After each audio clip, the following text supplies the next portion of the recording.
Oh yeah, it's a small room. You won't have a problem. Is this in the way? I'll just use the space bar. Yeah, that's fine. Walk around. I think here's fine. I was told it is fine.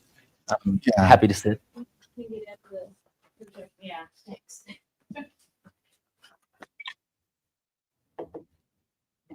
Okay. We're live. Okay, thanks, Navi. All right. Good afternoon, everyone. Welcome to the next book talk in our Taiwanese Studies program book talk series. I am James Lin, International Studies, Taiwan Studies program here at UW, and we're very pleased to welcome Chris Horton. And so let me give a brief introduction. So Chris Horton is a freelance journalist and an author who's been based in Taipei, Taiwan for the past decade. He's spent 13 years living in China, 2 years in Hong Kong. We're talking about some of our experiences. Some wonderful places in China. He's lived beautiful, which I'm jealous of. He's written extensively for the New York Times, Bloomberg News, Nikkei Asia, The Atlantic, and elsewhere, writing about security, diplomacy, economy, politics. My favorite. It's hard to pick a favorite, but the one that I really liked for the obituary that he wrote for Tungning, I thought was a nice, really wonderful work. New York Times covering historical figures. So this afternoon, Chris will be giving a talk about his newly published book, hot off the press, I think. Just it's published in the United States. Published in July. United States on this week. So, on Tuesday. So the first stop on the book tour. So hot off the press, Tuesday released in the United States. This is his done pretty extensive for that Chris is doing. So we're very fortunate to have Chris stop here in the U.S. Ghost Nation, the story of Taiwan, struggle for survival. I'll also mention that we don't have any books for sale here. But we will show a QR code that you can scan and purchase with. Is there a discount? I don't know. There is. There is. With a discount. So fantastic. If you want to get it on sale, which is not a bad idea, the QR code will be on the slide of the presentation. Okay. Let's give a round of applause to welcome Chris to Seattle.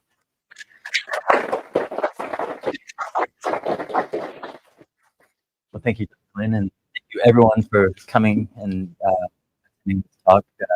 It's always nice to see people interested in Taiwan because until recently there really seemed like many people were. And as I mentioned, I've been in Taiwan for the past 10 years, all in Taipei. If you're a journalist, that's where all the action is. Getting into, I want to do an introduction of Taiwan, and people know major bullet points. There's also a lot as a journalist, one of the things I find frustrating about covering Taiwan is usually editors just don't even think about anything prior to 1949. It's kind of like Taiwan just emerged from the sea, and then he moved there. He arrived 4 years earlier, and also think for the 1940s in Taiwan, there were 5 or 6 million people in Taiwan when the KMT arrived. So, this isn't a story of Chinese war, although. Yeah. So, one thing that we're all is Beijing's claim that Taiwan is inherently Chinese territory. Let's start off with a quiz. Pressure on you guys. Anybody know where this is or what it is? So this is the Taiwan at the Great Hall of the People in Beijing, just off of Tiananmen Square.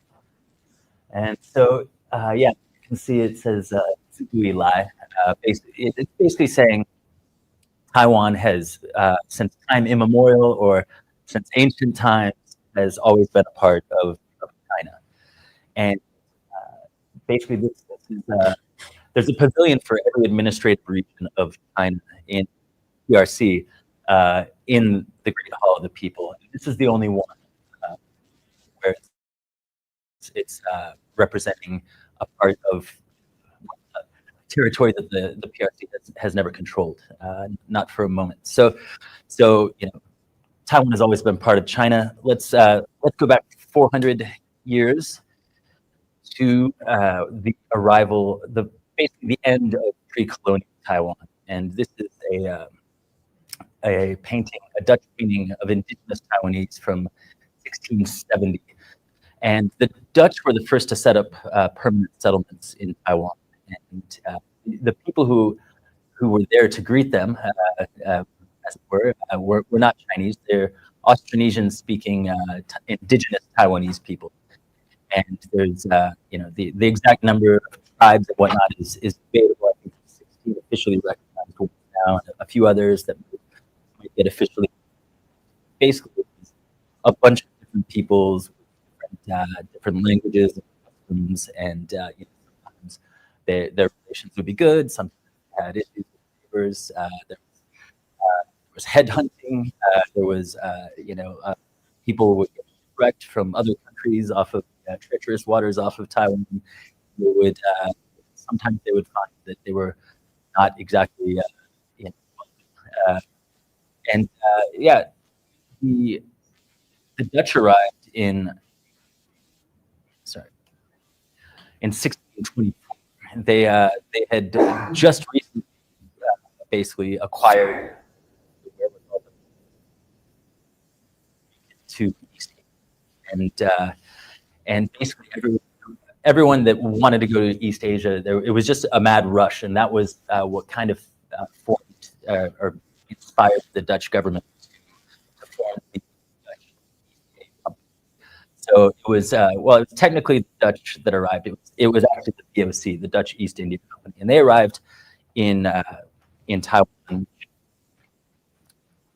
which had been to the outside world as Formosa at that time. In 1624. The name Taiwan doesn't actually come from Chinese.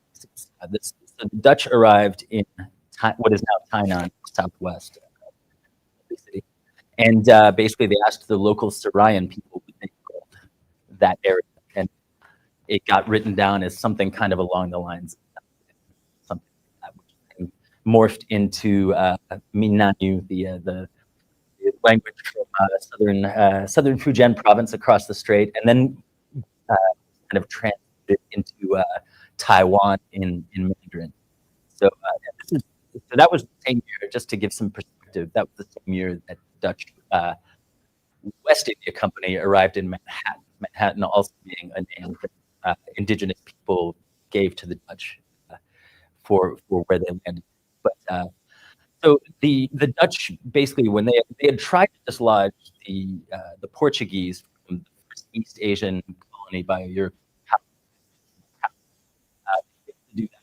Then they right kind of where it's Formosa, for the pescadores are all known today as Penghu, Penghu County, a small archipelago in the middle of the Taiwan Strait, and the Ming Emperor at the time, this is very late Ming, the Ming Emperor sent a flotilla over there saying to the Dutch, like, this is China, you need to get out, and now, and so the Dutch were like, got it, our bad, and so they went from Penghu just a few, a couple dozen miles over to China.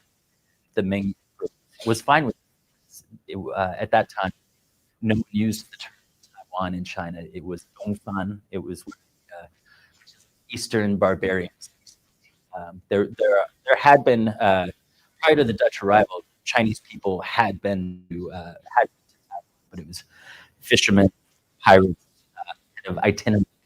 It was an expedition where a poet and scholar named Chen, he joined a general that was going to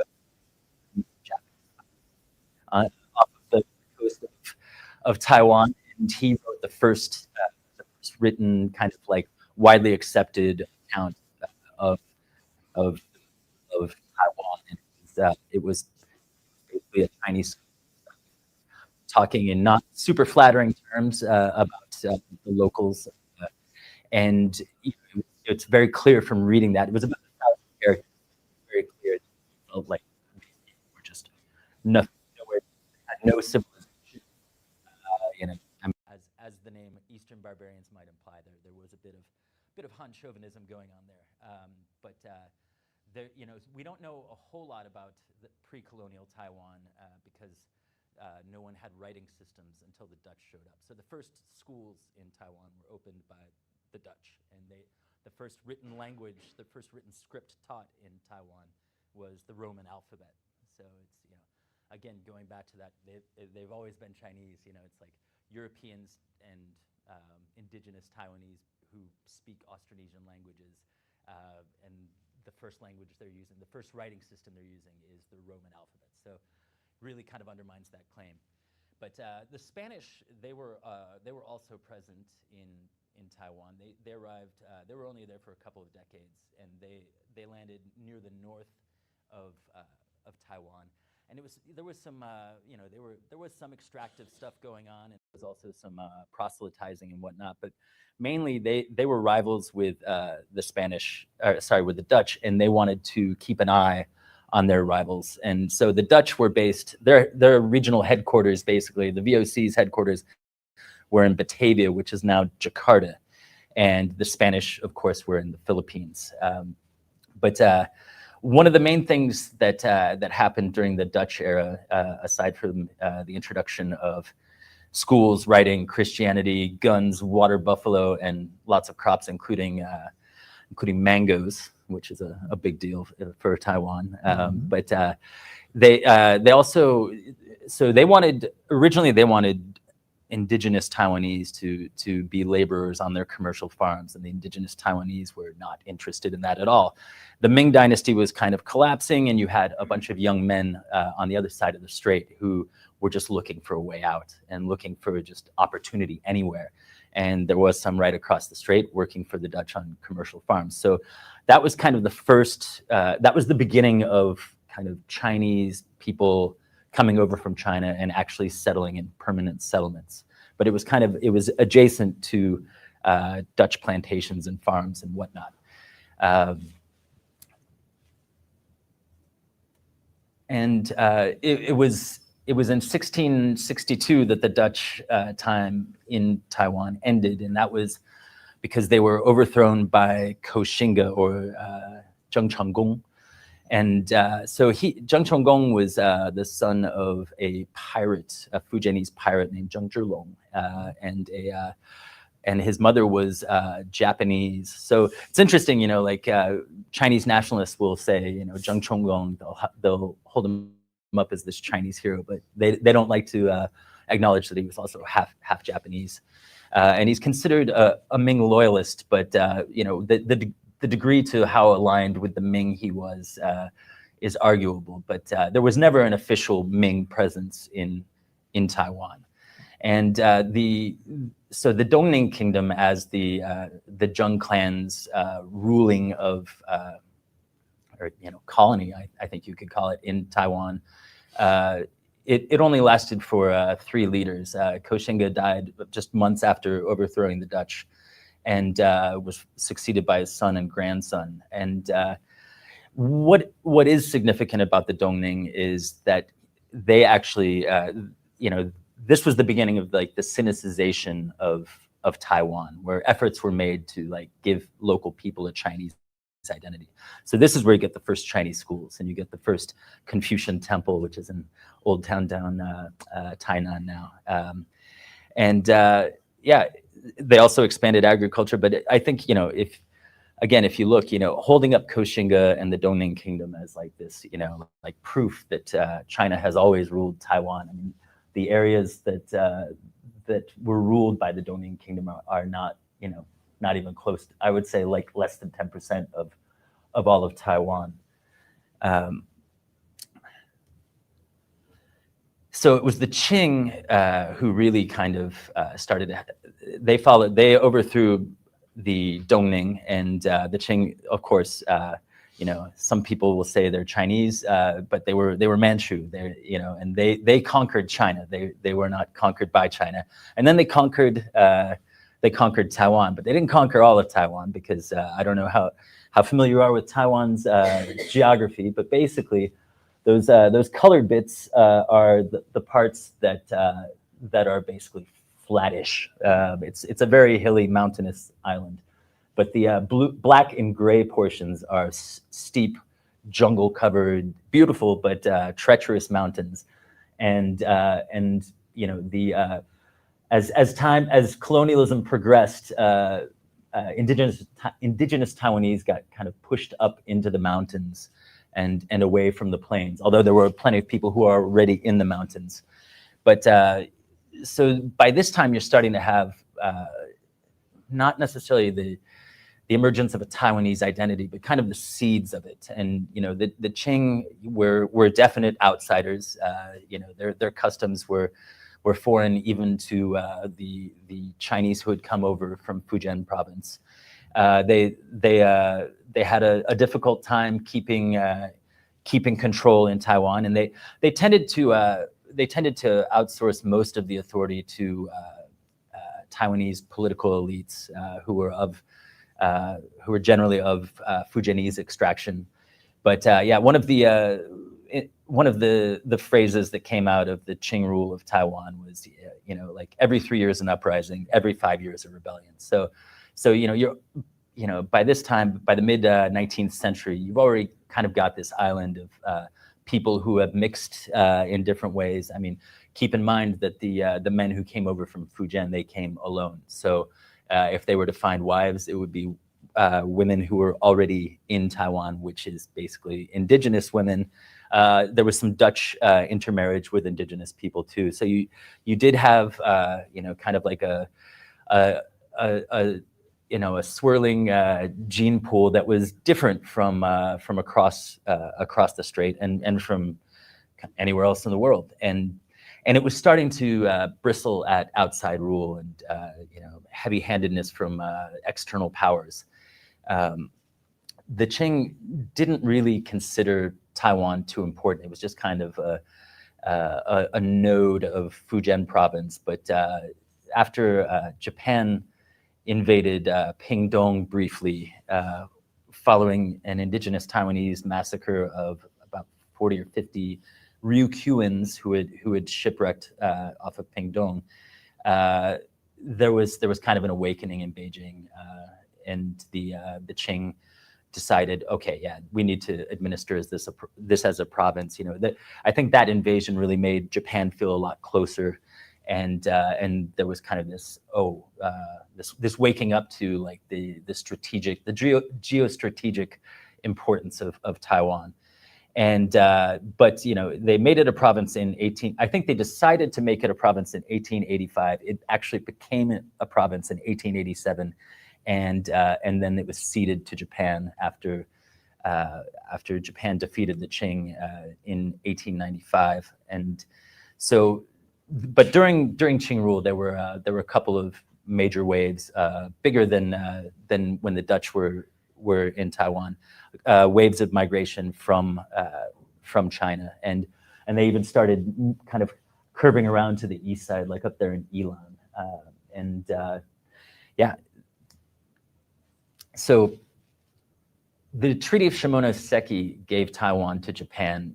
It was basically the Qing surrendering sovereignty of Taiwan to Japan. But for the people who were already in Taiwan and had been living there, they weren't keen to become part of Japan, and so the remnants of the Qing government there kind of formed this republic, declared the foundation of the Republic of Formosa. And they were definitely like Qing aligned and whatnot, but they only lasted about like 3 or 4 months.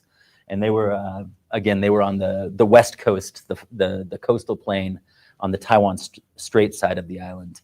And what's worth noting is, you know, this was the Imperial Japanese Army that had defeated the Qing, and people were still willing to fight and die. So it's like, this is when you start to really get the sense of like, okay, these people are, you know, there's an us versus them mentality that's developing. So, you know, do people consider themselves Taiwanese?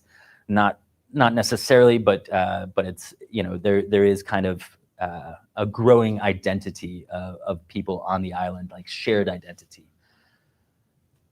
And that got further reinforced with the arrival of the Japanese. And like I said, they subdued the coastal plain very quickly, but it took 20 years to conquer and subdue the mountainous regions where indigenous Taiwanese, who were no strangers to war and fighting, and that's where they lived. And the Japanese military did some pretty. I mean, it was a bloody conquest. 2 decades, and I believe they used sarin gas at one point on indigenous people. I mean, it got pretty brutal. But there was also this other side to it where Imperial Japan wanted to colonize China, or at least southern China, and then also Southeast Asia, and they basically looked at. So Taiwan was their first colony. They wanted to kind of make it a showcase. Like, let's see if I can say it. I've butchered it every time. It was part of their East Asian Greater Co-Prosperity Sphere, or is greater in there? I can't remember. But basically, it was just like Asia ruled by Asians, but actually by Japanese, and everybody else subordinate to them.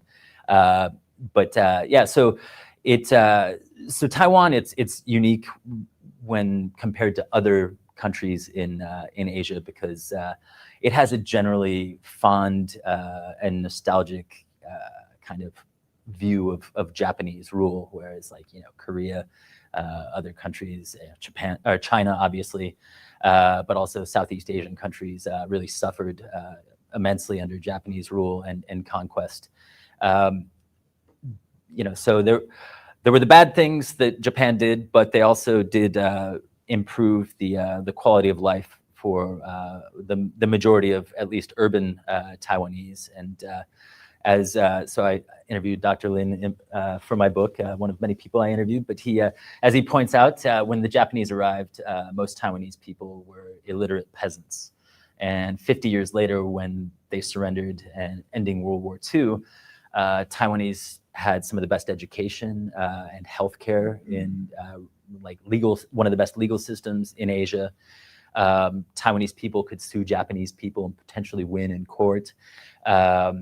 Diseases like cholera and bubonic plague had been eradicated for like 3 decades. But it is worth emphasizing that Taiwanese were denied political representation. They got a little bit more at the end when it was kind of like, oh, we're about to lose the Second World War. Like, I guess we could be a little nicer to the Taiwanese, but it was a bit late. But that was also kind of the benchmark for after the arrival of the Kuomintang in 1945. They had kind of a high bar that they were going to be compared to. But before we get there, let's stay in the Japanese era. Well, so here's one of the more famous Japanese era buildings. It's now the Taiwanese, the ROC Presidential Office Building, but this was built by the Japanese at the very beginning of the last century. And there's also a lot of still existing train stations, including Shinju, a very nice train station there. But so one thing that really kind of sets, if you go, so I lived in China before and then I moved to Taiwan, and just like the way things are laid out and the architecture, there's it doesn't really feel so much like China. And buildings, there's not any super old buildings, and most of the old sturdy standing buildings are Japanese era or later. It's and Taiwanese who criticized Japan or challenged Japanese rule, they would get thrown into prison, the Taihoku prison. It's very close to where I live. They built it basically right when they arrived. So they were planning on, they had heard about the troublemaking in Taiwan, and they were ready to throw people into a big prison. It was actually modeled after Eastern Pennsylvania State Penitentiary. So it was the U.S. inspired Taihoku prison, and it was the first. It was a panopticon kind of prison. So it's kind of like there's a hub in the middle and just all these hallways that are kind of like spokes so that everybody could be monitored. Right, so still in the Japanese era, like one of the more interesting people that I won't say I discovered, but I learned about while researching this book was Xie Wenda. So there's a photo of Xie Wenda. His grandfather had actually fought against the Japanese he was part of the Republic of Formosa that got trounced by the Japanese Imperial Army earlier. But he was a young man from Taichu, as Taichung was known under Japanese rule. When he was in high school, he saw the American, so aviation was like less than 20 years old, like full stop. It was very new, but the American stunt pilot Art Smith went to what is now Taichung, and did some aerobatics, did cool stuff, flying a plane around. I mean, just seeing a plane was already kind of probably a shock, but then seeing it do that must have been amazing. Anyways, he's in high school and he's like, I want to do that. And his professor, or his high school principal, who was Japanese, I believe, he had connections to the Ito Aviation Academy close to Tokyo. And so through those connections, he was able to go and study and become the first licensed Taiwanese pilot under Japanese rule. And so he was an instant hero. He returned to Taiwan, and the Japanese Governor General, who was the head of the Japanese government in Taiwan, he kind of used him to show like the benevolence and coolness of Japanese rule. Look, you guys get to fly planes too, and people loved him. And there was one person, Jiang Weishui. He saw Xie Wenda and he was like, I can use this guy.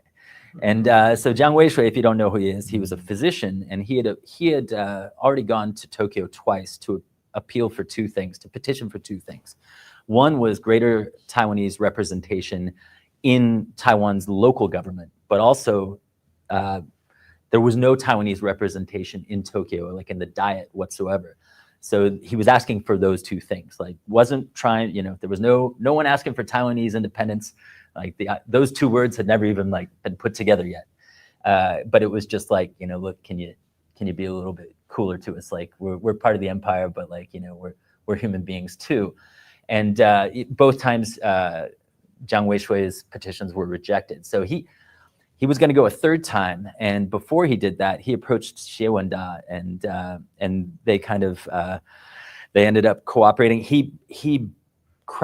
Jiang Weishui crowdfunded enough money, and I have no idea. I was unable to find out like how much money and like what it would translate to in like current U.S. dollars.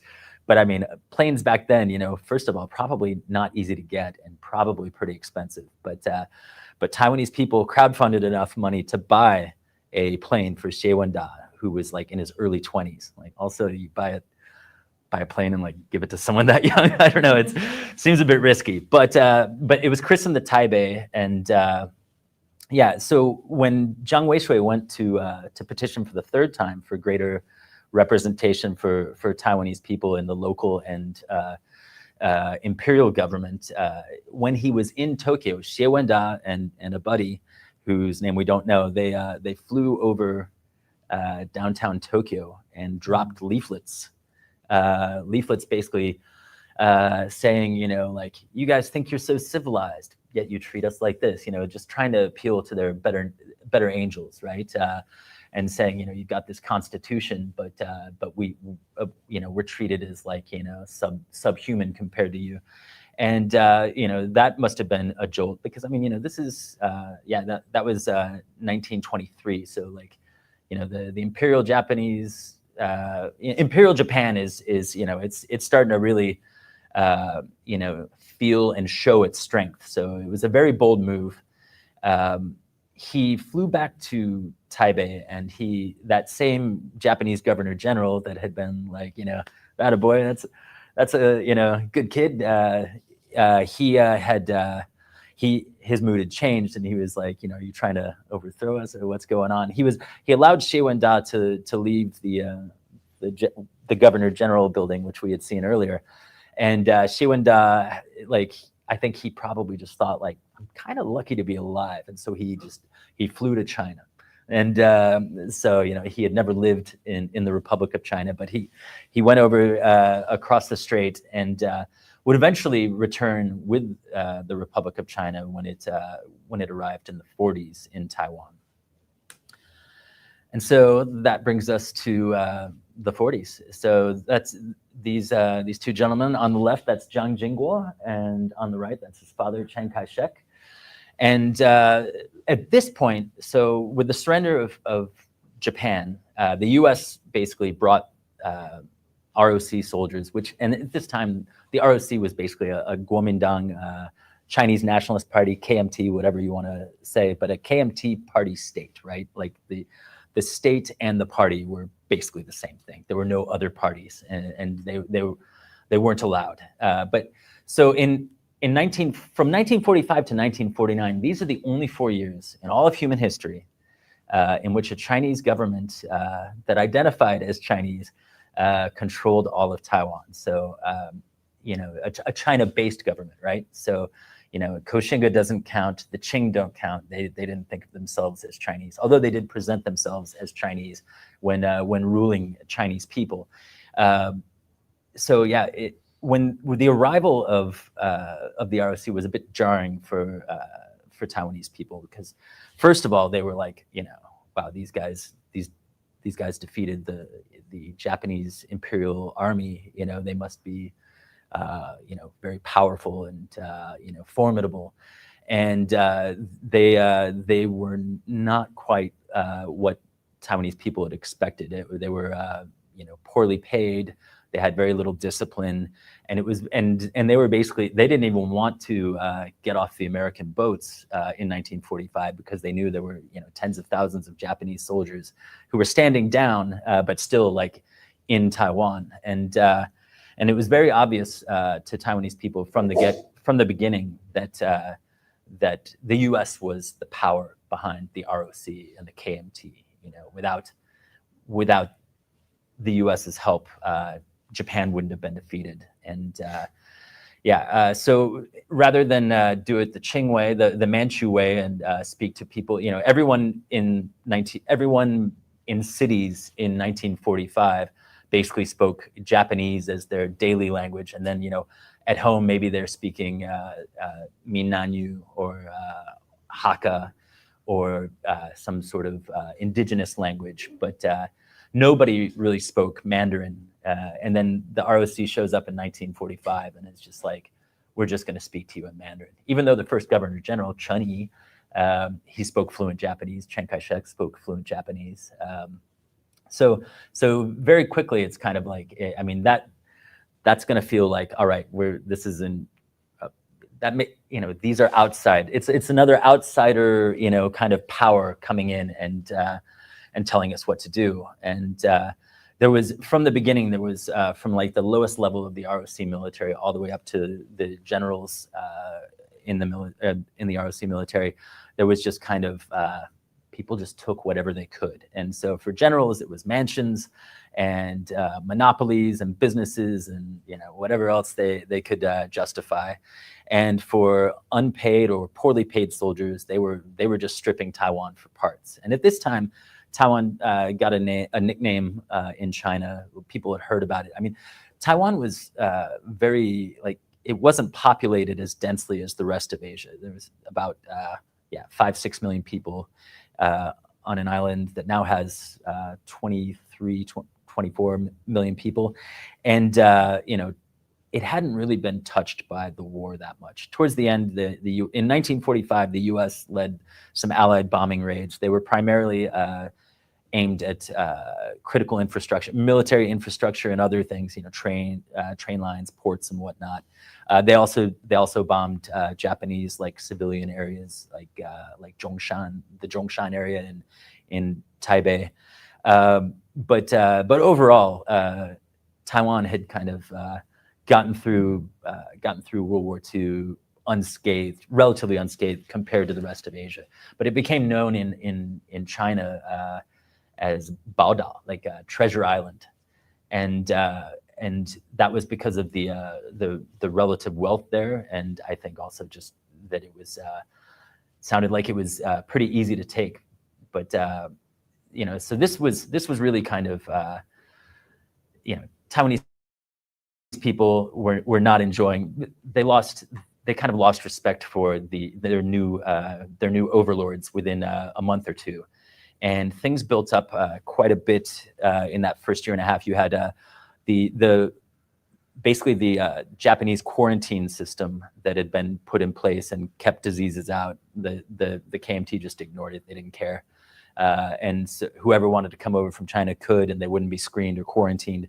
And so you had the return of cholera and the return of bubonic plague to Taiwan, and people didn't like that. There was also hyperinflation. The price of rice went up. In that's like bread lines in Western countries. Expensive. And Taiwan had never had expensive rice. It was in that sense it was a land of plenty, and so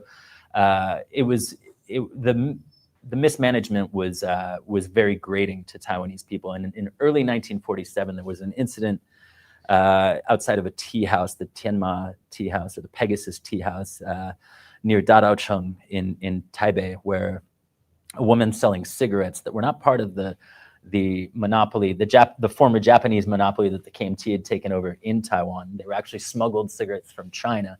A Taiwanese woman was selling smuggled Chinese cigarettes outside the Pegasus Tea House. 2 customs officers came up and tried to confiscate her cigarettes. She wouldn't let go. One of them pistol whipped her in the face.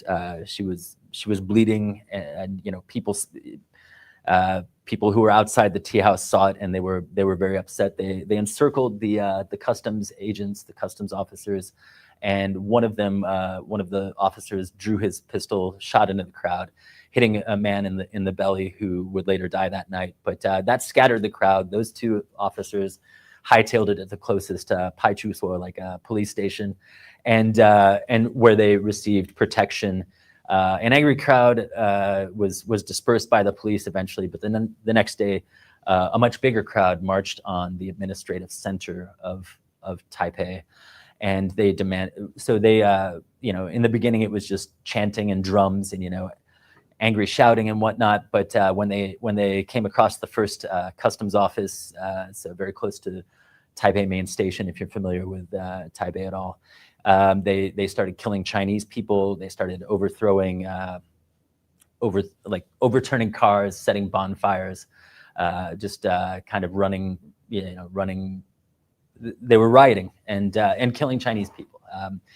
And so they kind of moved on from there, and they made their way to the Executive Yuan, where they were going to present a petition asking for not for independence, but just for reforms to ROC rule of Taiwan. And they were shot at. They were strafed by machine guns that were manned by KMT, by ROC soldiers on top of what is now the Executive Yuan.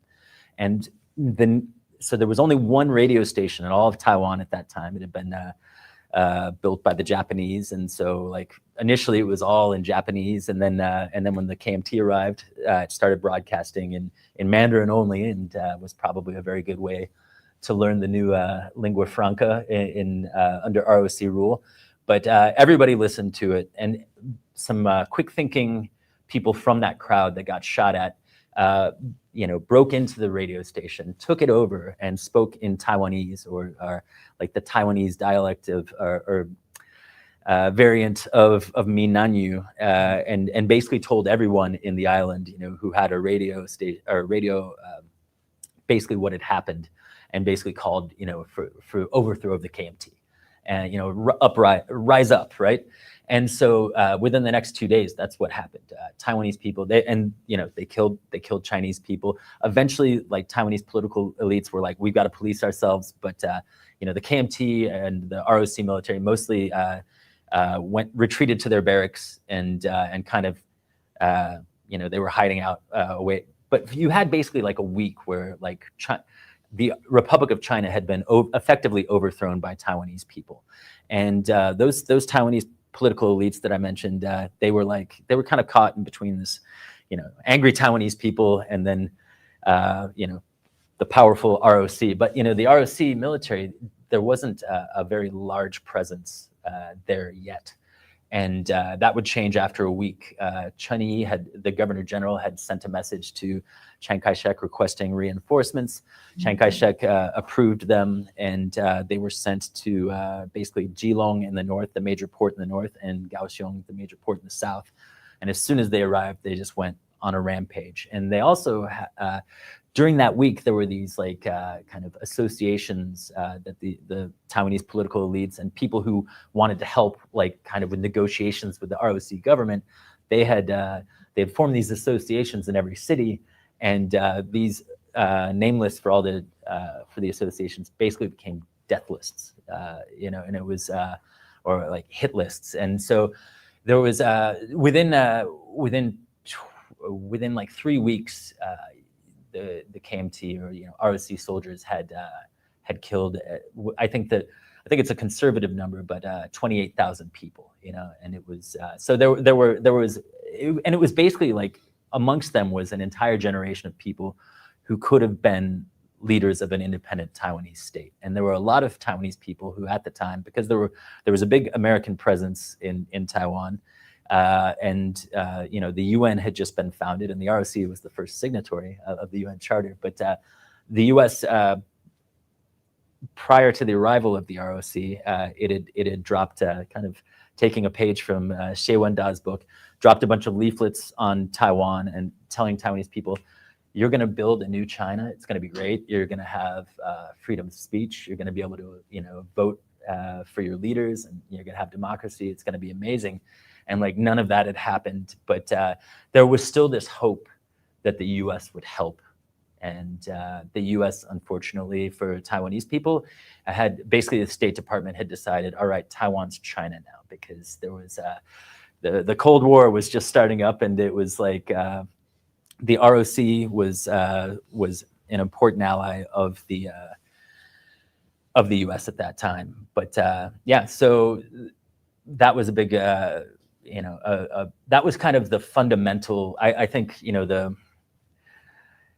the moment where you kind of have the birth of modern, Taiwan was modernized, industrialized by Japan, and it was set up by Japan. But in terms of the political identity that you have today in Taiwan, this blue, which is identifying as Chinese, and kind of the biggest blue party is the KMT, who's still active today, and then green, which is Taiwanese identifying people.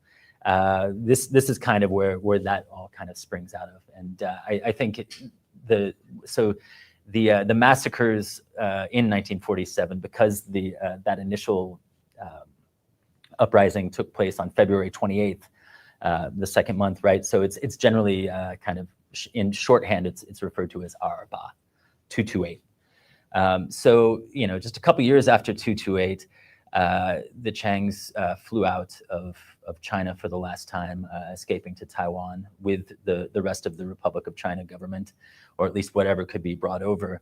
And a lot of Chinese refugees who were heavily traumatized both by World War II and the Chinese Civil War.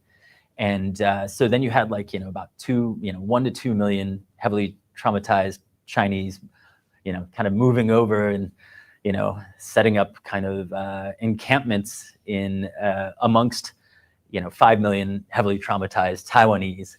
And Chiang Kai-shek and his son, they went up to what is now the top of what is now Yangmingshan, but back before that it was called, before it was renamed Yangmingshan by Chiang, who named him after one of his favorite Zhejiangese philosopher warriors. It was called Caoshan, like Grass Mountain. He just lived above it all. They lived above it all, and he would go down to do government stuff, but he lived up on the mountain initially.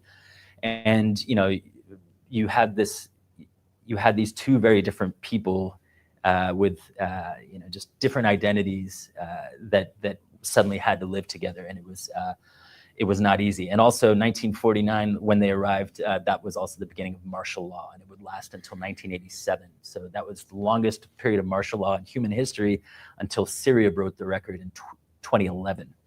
And so whereas 228 was mostly just kind of killing people, martial law, which would later be called known as the White Terror, it started off with a lot of killing, but it didn't just target it. It was kind of two-pronged.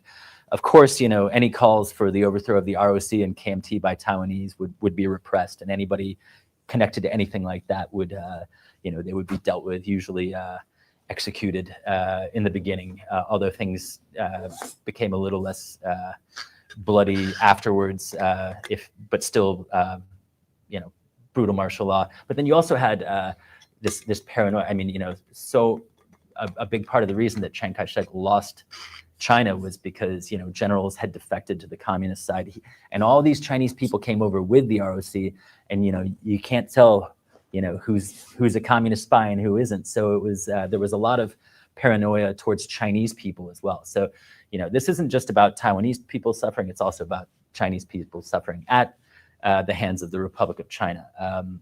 And so the things would progress. And the Republic of China stopped. It became, it wasn't just a little rump state that was saying it was the rightful government of all of China. It was also becoming, increasingly paranoid and cut off from the rest of the world. And a huge turning point in terms of like the ROC PRC story is 1971, when Chiang Kai-shek basically knew that he was going to get voted out of the UN, that the ROC would be kicked out of the UN. He pulled out first. You can't fire me, I quit, that kind of thing. Which for Jiang Jingguo, who was the heir apparent, he was not very pleased. He was different. He had headed his father's security services, so he knew how the sausage was made, but he also, I think, had a different style. I think Chiang Kai-shek had a bit more of an emperor's approach to rule. And Jiang Jingguo was, I think he was a bit more pragmatic in certain ways. But the US and a few other countries had pushed for a decade or more. They had pushed like this notion of like, how about you give up the UN Security Council seat for China and the veto that comes with that, and you get a General Assembly seat that's called Taiwan. And Chiang Kai-shek was having none of that. But Jiang Jingguo saw the value in that and attempted to persuade his father to take the better deal, and which would have been a better deal for him, and made him a less weakened ruler once his father passed away in the 70s. But Chiang Kai-shek rejected that. And so Chiang Kai-shek passed away in 1975. The Jiang Jingguo era began, and things were very different. The KMT was old. There was going to have to be an attempt to Taiwanify the KMT, or KMTify Taiwanese people. But basically, one of the things that Jiang Jingguo did was promote native Taiwanese, not indigenous, but Taiwan-born leaders, and he did this. In the backdrop of this, you have the U.S. eventually. Jimmy Carter decided to, and this was, it kind of started with the Nixon and Kissinger visit to China in 1972, and basically the U.S. government was like looking at China as a way to maybe hedge against, like maybe you could team up against the Soviets, right? And the Soviets and the PRC had already had a big falling out and almost went to war. So. And this wasn't giving up. This wasn't abandoning democratic Taiwan. It was abandoning, kind of an ROC that felt like kind of like North Korea today. So either side of the Taiwan Strait was very repressive and a difficult place to live. So it wasn't really like in that sense, it wasn't like abandoning your democratic partner or anything like that. But the U.S.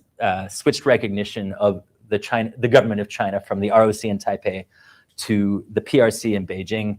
And less than a decade later, Jiang Jingguo announced he would end martial law, and shortly after that, he passed away. And that led to the arrival of the first Taiwan-born leader of Taiwan, like under anyone's rule, Li Donghui. And on the left, you've got a photo of Li Donghui as a young man under Japanese colonial rule. He's in a kendo outfit, I believe. He was from he's from the north of Taiwan, and I had the great fortune of being the last person to interview him before he passed away. And I mean, he was, I think, he was somewhere between. He was like either late 90s or like 100, or because I also interviewed Su Beng as well. I can't quite remember who was what age, but basically like 100 years old, right? And so one thing I asked him, like, what was the most important thing that you did as president, in your opinion? And I thought it would be delivering democracy to Taiwan, which he did in the 90s. And he said, no, it was nationalizing the ROC military. So the Republic of China military today swears allegiance to the country and to the Constitution. But just like the People's Liberation Army is the armed wing of the CCP in China, it was a very similar setup where the ROC military was the armed wing of the KMT. So this nationalization of the ROC military really kind of, without it, you couldn't have had democratization. But democratization really kind of became possible with the 1990 Wild Lily protests. So just several months after Tiananmen and the tragedy, connected to that in China, there were student protests in the center of the city, in the big square in the center of the city, and instead of everybody getting mowed down with gunfire, rolled over by tanks, Li Denghui, they were protesting Li Denghui's election. He had been elected by just a few hundred KMT members, and they were like, no, that's not an election. You didn't get elected. You got chosen by a party who has a monopoly on power. We want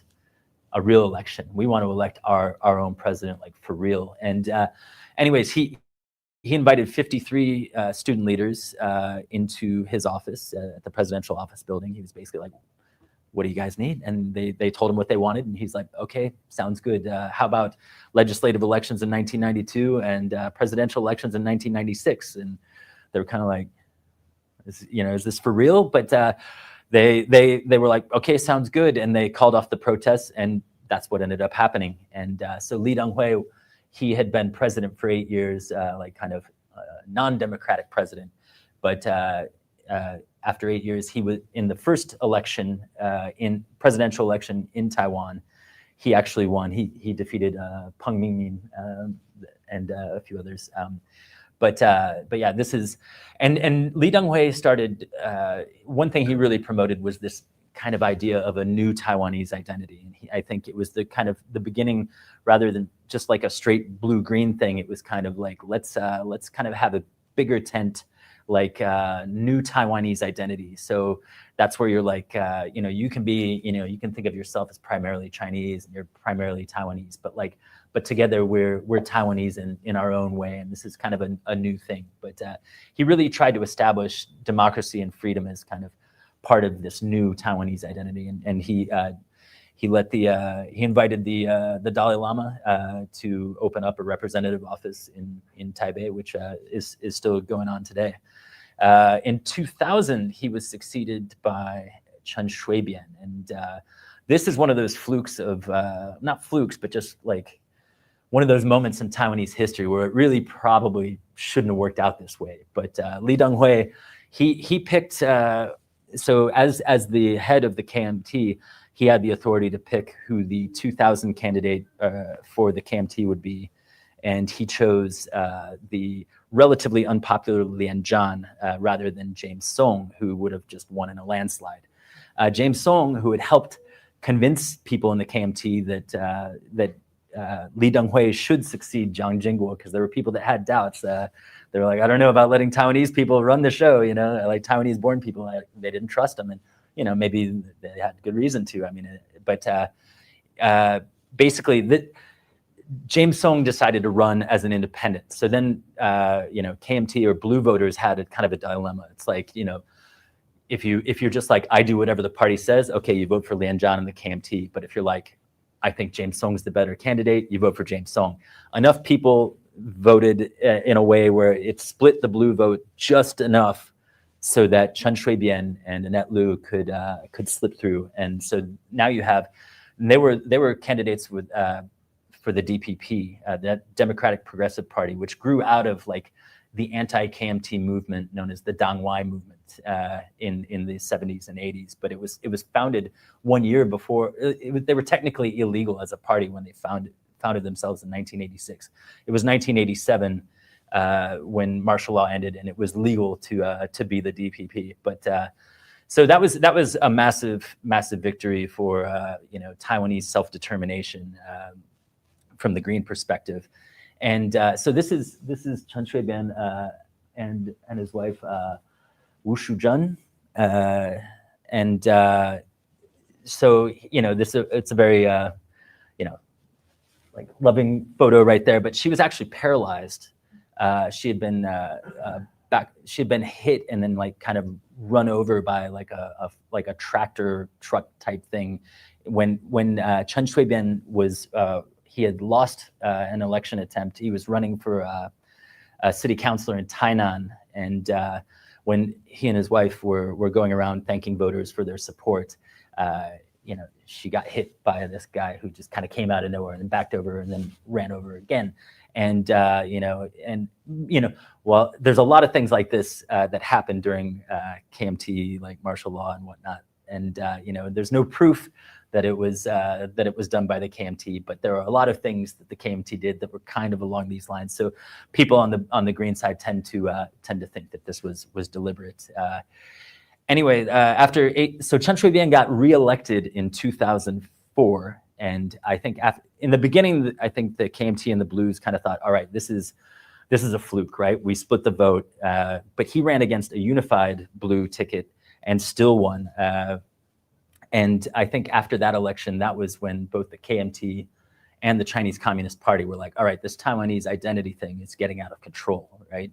And democracy is making it worse.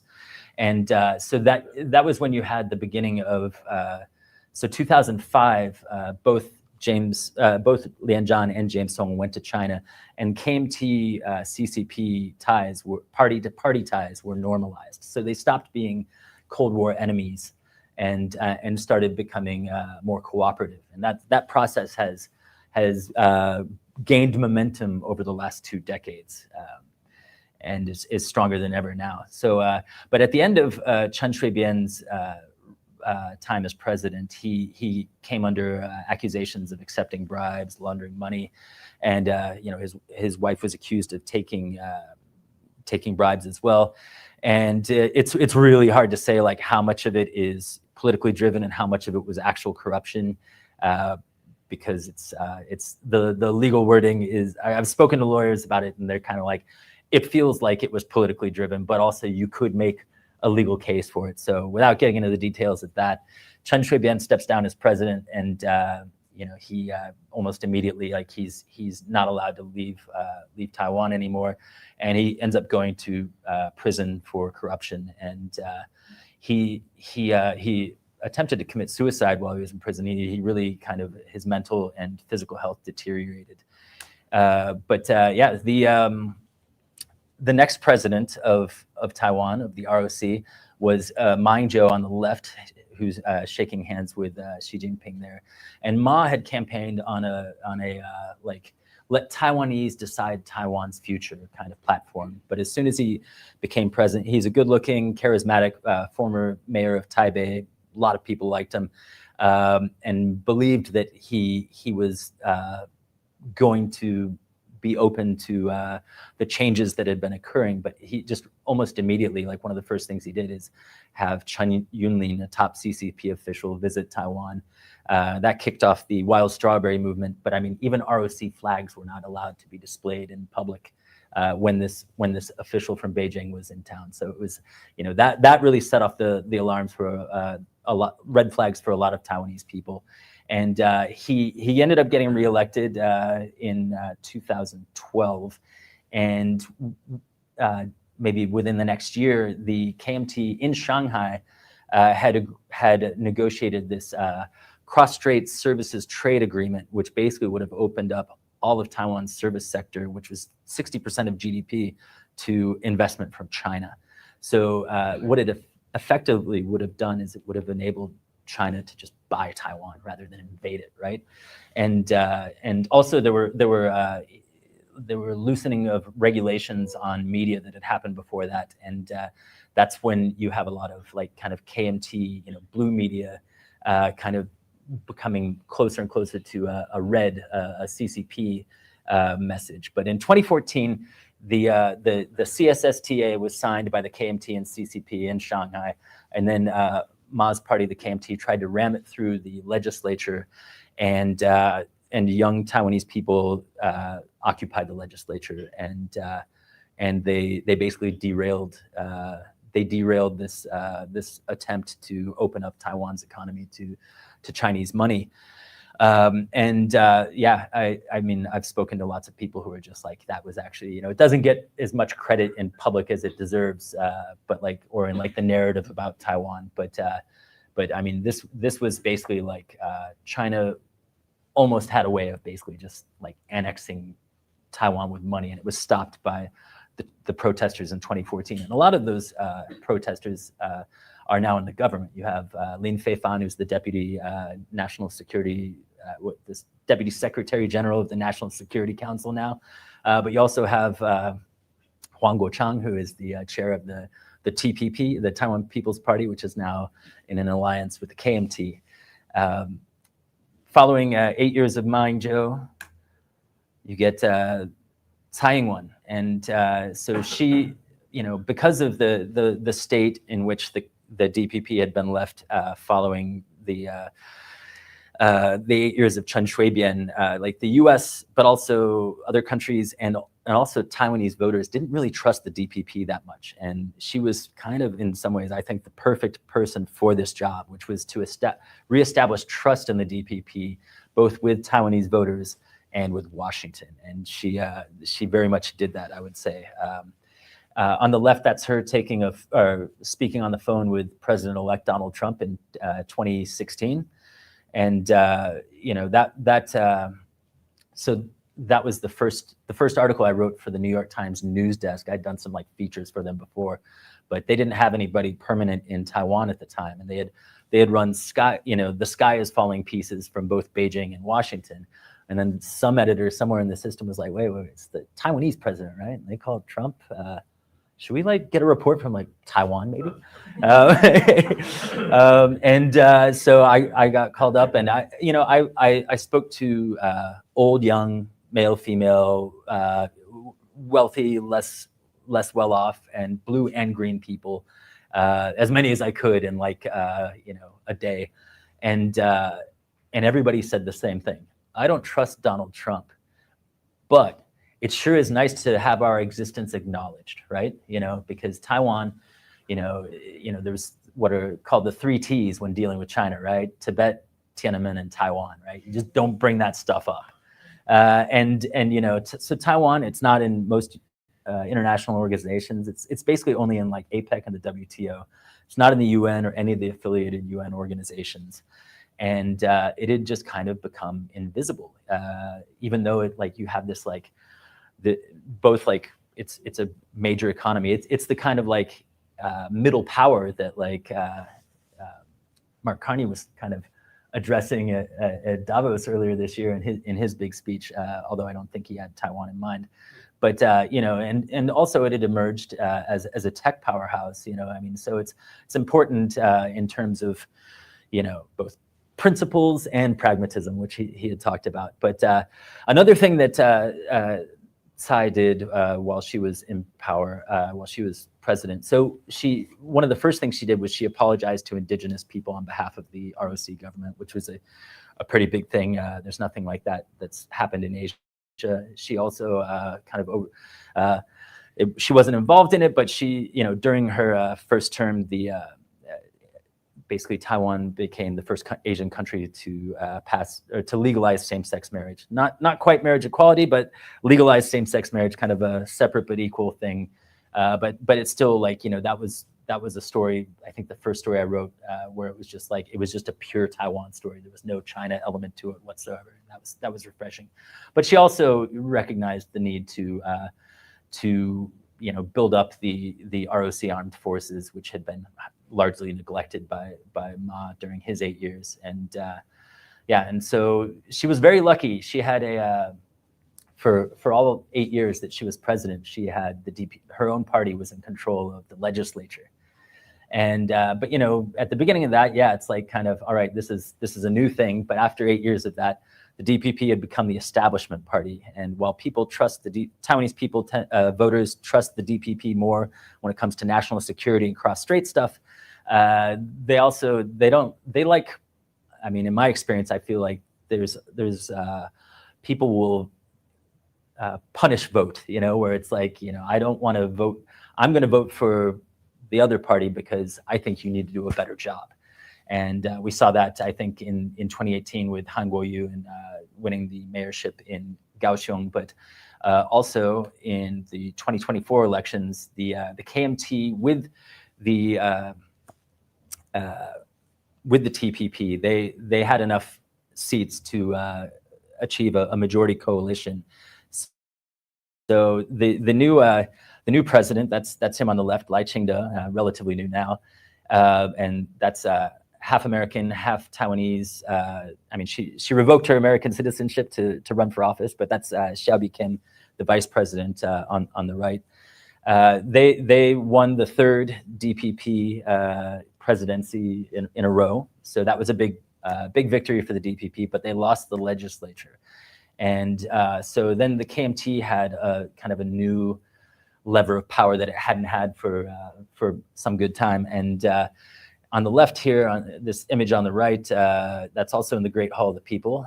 You've got Fu Quanqi, who's a legislator from Hualien, and he's the head of the KMT Legislative Caucus. He one of the first things he did after the new legislature went into session was he led a delegation of 17 KMT lawmakers to meet with Wang Huning, who's on the Politburo Standing Committee, and is basically Xi Jinping has given him like the Taiwan portfolio to handle. And as soon as they came back or went back to Taipei, the KMT started proposing and passing, some of them proposing just very you know, bills that are hard not to see as being, you know, kind of detrimental to the democracy of the ROC government, but also very, very much working in favor of Beijing's goals in Taiwan. And that's where we are right now. Basically, there's you've got kind of this deadlock between the executive and legislative branches. The KMT led coalition was unwilling to pass the previous budget that the Lai administration had put forth, and Lai has also, like, because of the threat from China and how rapidly it's evolving, Lai had earmarked $40 billion over like 8 years for a special defense budget that would build like this. One of the big things is kind of like an Iron Dome type thing that he called T-Dome. But anyways. Yeah, that's being blocked. There's drama with the Constitutional Court, but basically you have an executive branch that really doesn't have a whole lot it can concede and stay true to its principles, and an executive branch or a legislative branch that seems to be kind of bent on obstructing and slowing things down, and that's where we are for at least the next. I mean, the next national election will be January 2028. So this is kind of what we have to look forward to until then. And with that, I will thank you for your patience. And yeah. Well, let's go to the QR code. Anyways, that's all for that.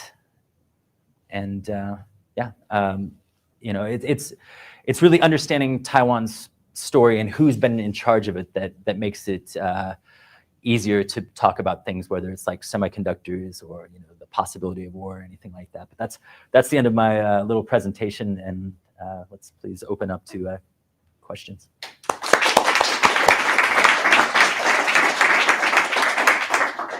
All right. Thank you very much, Chris, for the presentation. Those of you who are joining online, my apologies. I think there are some technical difficulties early on, but everything seems like it's working now. Please leave your questions in the Q&A section in the comment section of YouTube, and I'll be able to read those out loud. So I'd like to open it up to our audience. Any questions for Chris?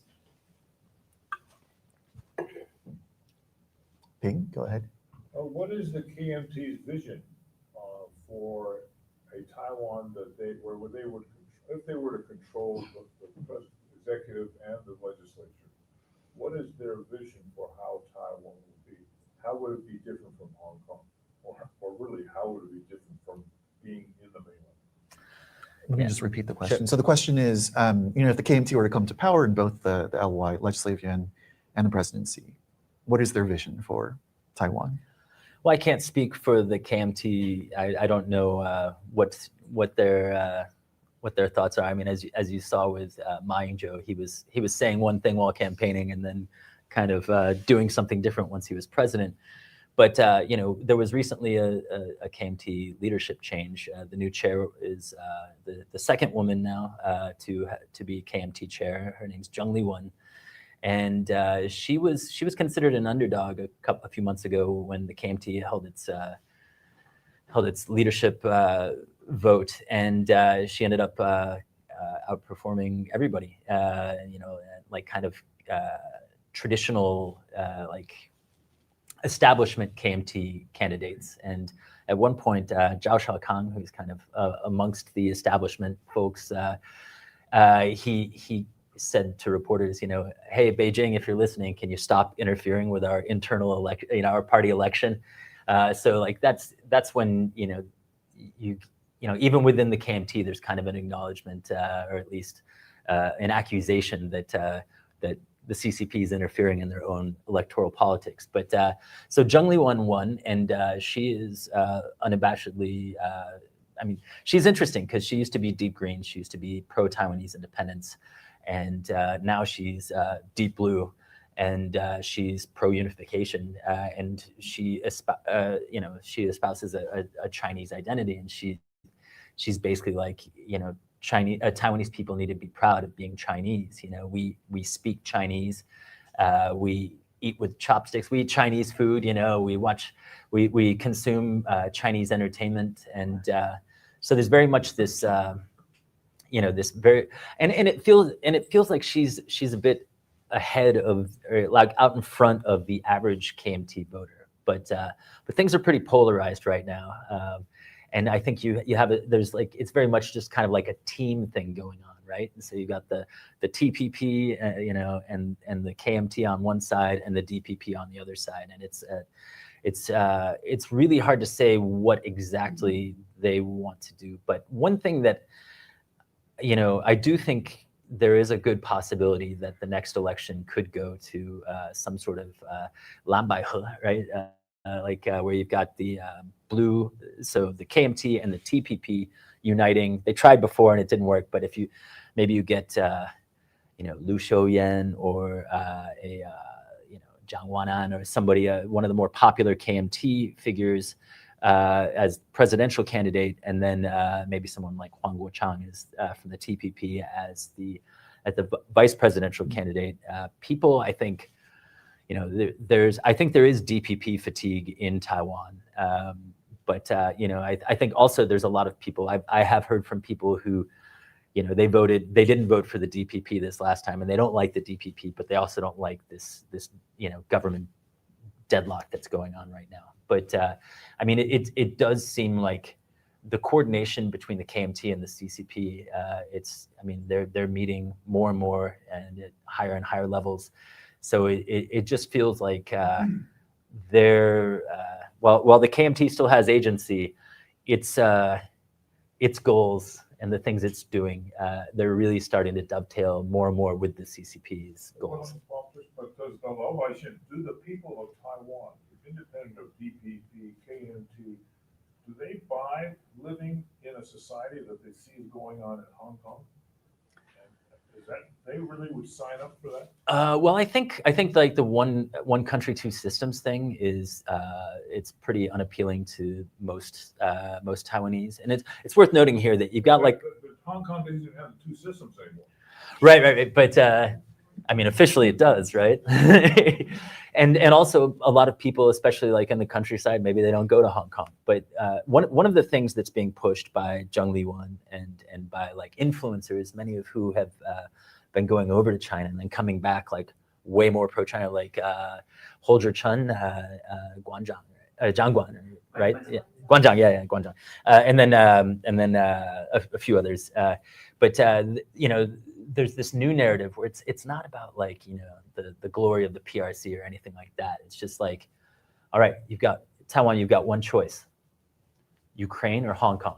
What are you going to take? You know, and that's, well, that's a false binary. But if that's the kind of thing that people, you know, if people reduce the current plight of Taiwan to like, you know, well, we get to lose our rights and freedoms, but you know, we can make money, or you know, we suffer awful war and invasion. You know, it's if those really are the only two choices, then it's you know, it's tough. So yeah, I don't know. I mean, you know, the U.S. The first Trump administration was quite popular in Taiwan, but the second one, it's a little bit different. You know, like the tariffs and just kind of the approach of the Trump administration to Ukraine. You know, it really I think it's really undermined a lot of Taiwanese faith in the U.S. But things are also changing in a different way, like regionally. I think that you've got Japan and the Philippines, who are also kind of like, well, if Taiwan becomes PRC, then like we're in a tight spot, you know. And so there, you know, so hence you get Prime Minister Takaichi saying, you know, if there's a problem for Taiwan, that's a problem for Japan, and we might have to do something about that. And even though China acted, you know, all surprised and shocked, everybody knows this. You know, it was like the big red line she crossed wasn't. It was saying it out loud as prime minister, right? But now the cat's out of the bag, and now it's like, you know, that red line has been crossed forever. And so you've got Japan and the Philippines are really getting closer to each other, and they're getting closer to Taipei. So this is, you know, historically, rather than a NATO type situation, you've got this hub and spokes thing where it's like, you know, Asian democracies in what we call the first island chain, you know, South Korea, Japan, Taiwan, and the Philippines. They all have their agreements, their defense partnerships with the U.S., but not really with each other. And you know, the Philippines and Japan are like, we need to like coordinate more with each other. And so in September, a reciprocal access agreement went into effect that allows either country to like station troops or military hardware in each other's territory. And it's worth noting that, like, you know, the closest bits of Filipino and Japanese territory to Taiwan are just as close as like the Fujian coast is to Taiwan. So you know, and I think there's just a general understanding that like if Xi Jinping were to push the button and try to invade and take Taiwan, that it would spill over into those two neighboring countries and potentially Guam as well. Can you elaborate about the military exercises in that area? There's been a hand up. Let me, I'll take two questions at a time then. So Catherine. Yeah, I actually have two questions. Like this building off of what you were just talking about, because yesterday I just listened to the Economist podcast and interviewing Tungning. And what's your take on her sort of, especially her perception among young people in Taiwan? Because they were saying how like in modernist Taiwan, it seems it's like easier to, you know, come out as gay versus like coming out as like part of the KMT party. The second question is like, what's her take on her sort of main argument of like cutting budget cuts for like military defense, especially because I feel like Trump has been trying to pressure Taiwan to increase their military budget, versus, but like her sort of main policy like argument is like, no, we're not gonna do that. We're gonna argue with the CCP and trying to like basically somehow argue our way out of this. So let me just repeat the questions very quickly. So the first question is about youth perspectives of, I guess, Tungning, as well as perspectives towards China. Second is about the policy of the KMT towards defense and defense spending priorities. And then go ahead and ask your question just one more time. I'm sorry. I'm just interested in the heightened exercises in the East China Sea. And I think recently the Japanese self-defense force transferred air defense, I believe, to Yangon. And Yeah. there's individual fishermen from Miyako that go off and stand off with the Chinese naval defenses. And so there's all these like little, not skirmishes, but Friction. thank you. So yeah, a question about kind of defense exercises as well as these shifts in Japanese defense policy. Posturing, that's a good term. And just keeping in mind the time, if you could keep in mind the time, we have some more questions coming in from online. All right, so Catherine, was it?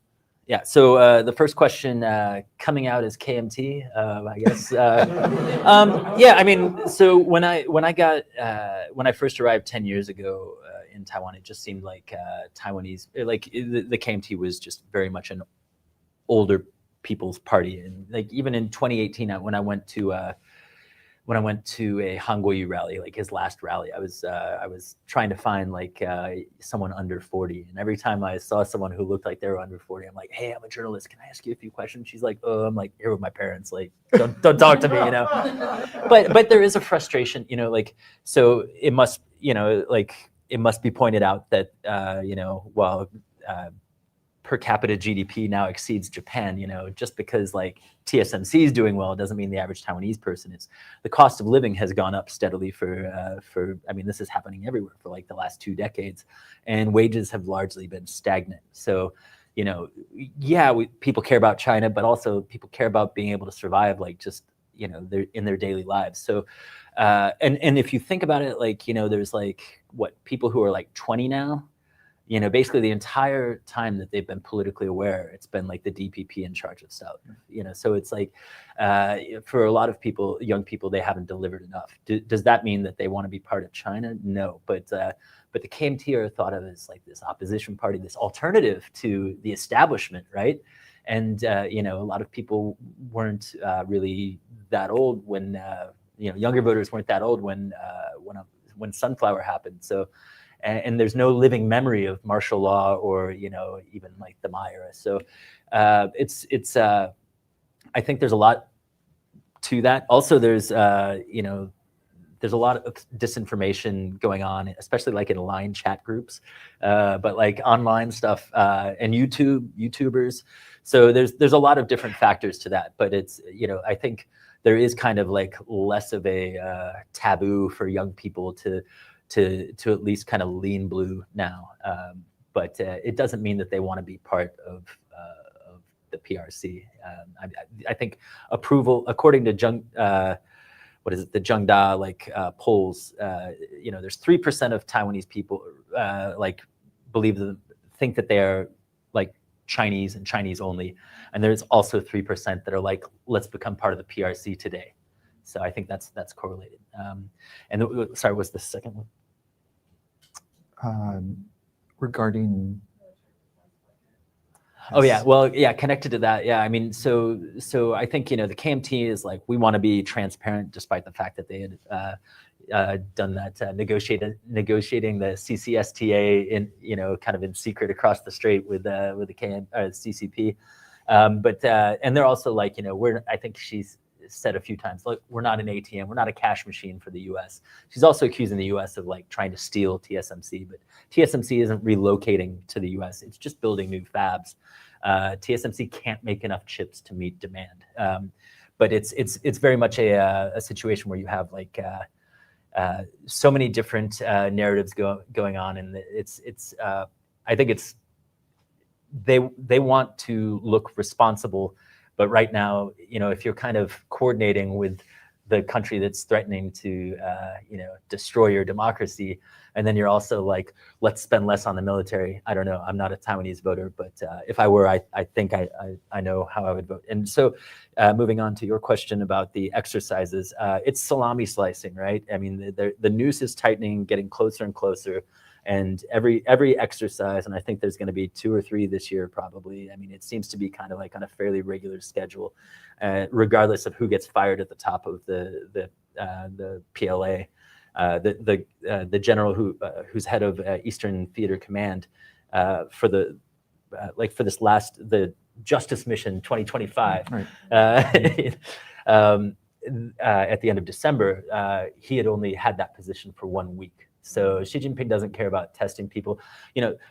The People's Liberation Army has built up, it's the biggest peacetime naval buildup in all of human history.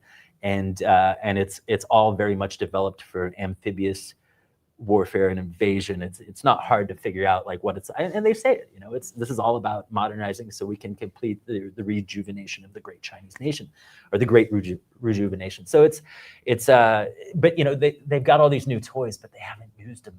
So I think there is this isn't just about like psychological warfare. It's also about like getting the military ready, and so there's a lot of both of those things going on. We have 4 minutes left. I'm going to take 2 more questions.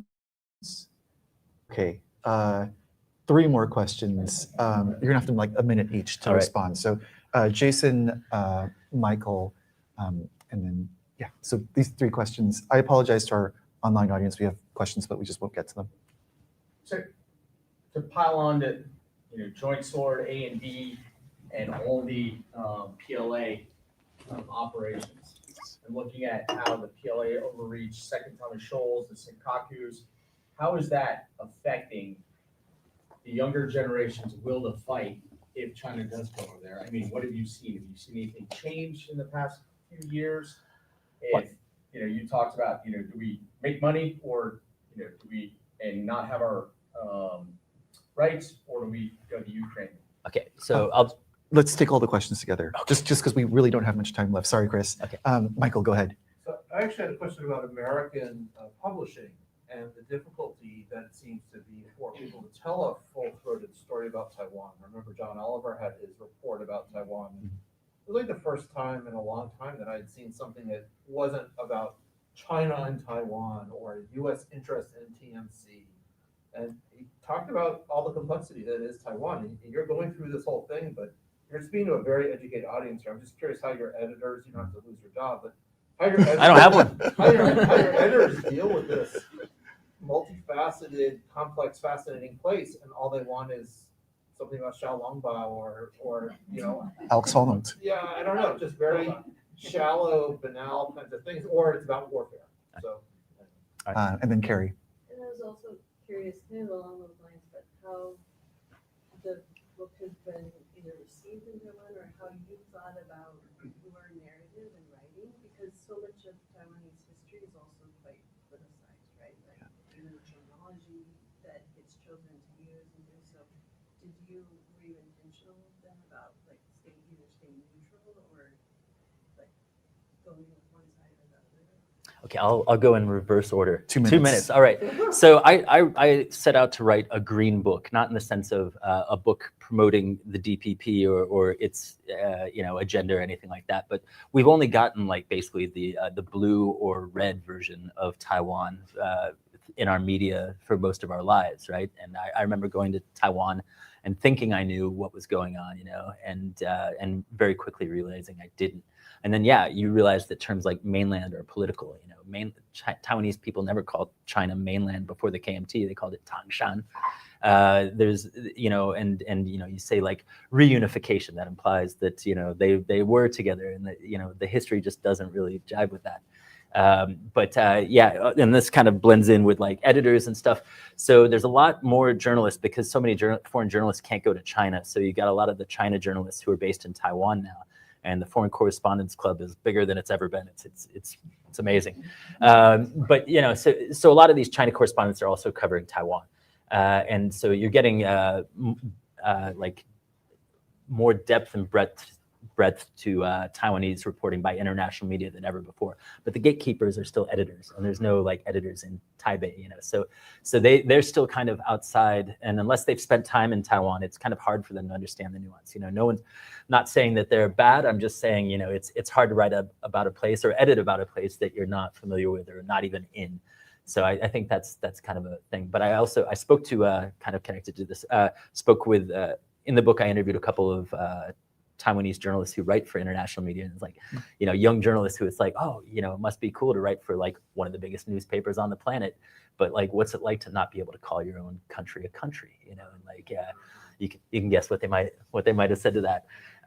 And then with regards to the exercises, okay, so recent polls, there's different polls, but there's one poll that I think is fairly, it seems reliable, and I think it had the willingness of Taiwan. 60% of Taiwanese respondents were like willing to fight, like if they were attacked, right, without provoking China, and then and that number goes up like I think to like the 70s or something like that.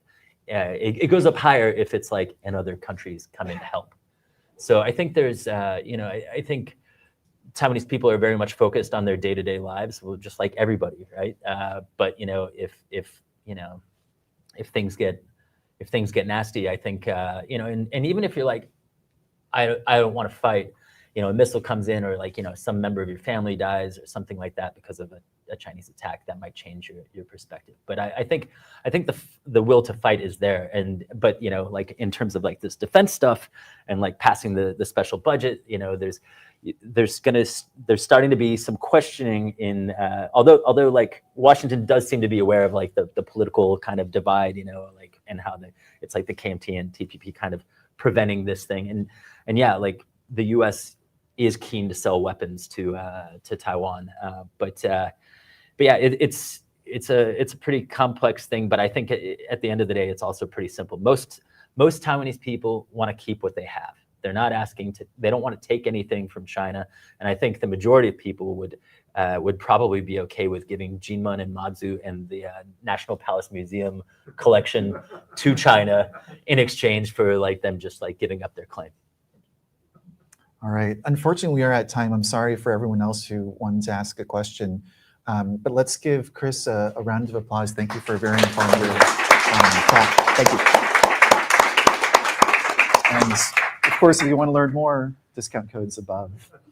So yeah, thank you, Chris. And if you're Taiwanese and you're tired of explaining Taiwan to your friends, like.